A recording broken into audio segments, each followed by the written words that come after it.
Alors, des choses qui sont importantes à faire avant de faire la gua sha. De un, s'assurer premièrement que ces instruments sont propres, sont stérilisés entre chaque client que vous avez. De deux, vous évaluez votre client selon votre méthode d'évaluation, dépendamment si vous êtes acupuncteur, ostéopathe, massothérapeute, physiothérapeute. Et ce que vous allez faire, vous allez regarder au niveau de la peau, voir s'il y a des décolorations, des changements de couleur. Qu'est-ce qui est important aussi, des fois vous allez voir si le retour du sang se fait rapidement ou pas. Ici on voit qu'il y a un bon retour, je presse les doigts, ça revient automatiquement.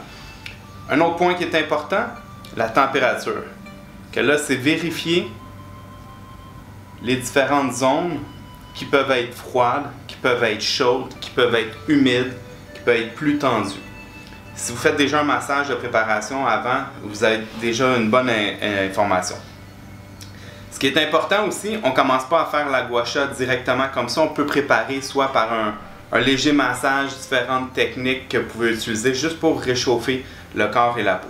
Autre chose qui est très importante, c'est d'y aller avec une huile. Une huile de massage, l'huile de coco, c'est toutes des huiles qui peuvent être intéressantes pour travailler avec la gua sha. Alors, il y a 3 modèles de gua sha qui vont être intéressants à prendre pour son bas de dos. Vous voyez celui-là comme en forme d'aileron de requin. Il épouse parfaitement toute la partie lombaire de son dos. Ce modèle-là aussi couvre bien cette région-là. Et ce modèle-là en jade, il est très intéressant parce qu'on va aller travailler au niveau paravertébral, qu'on va tout glisser ici. Vous voyez directement au niveau de la colonne, on évite le processus épineux. Vous pouvez même faire des légères pressions. Ça fait un bien énorme. Que je vais vous démontrer maintenant la technique. Au niveau de la gua sha, vous installez, c'est important votre position personnelle pour être confortable. J'exagère le mouvement présentement. Je scoop. On va venir scooper. On va tout aller suivre la direction vers le bas.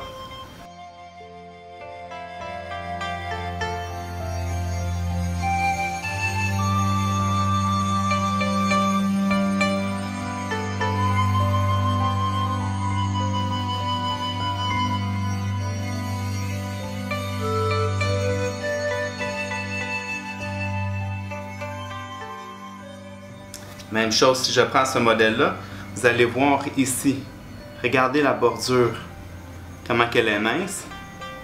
Regardez ici, vous avez une comparaison. Je vais vous montrer 2 modèles côte à côte. Vous voyez, la bordure n'a pas la même épaisseur.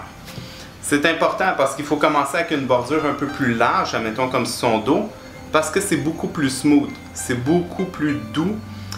Il y a moins de risque de faire des marques et c'est plus agréable à recevoir pour le client.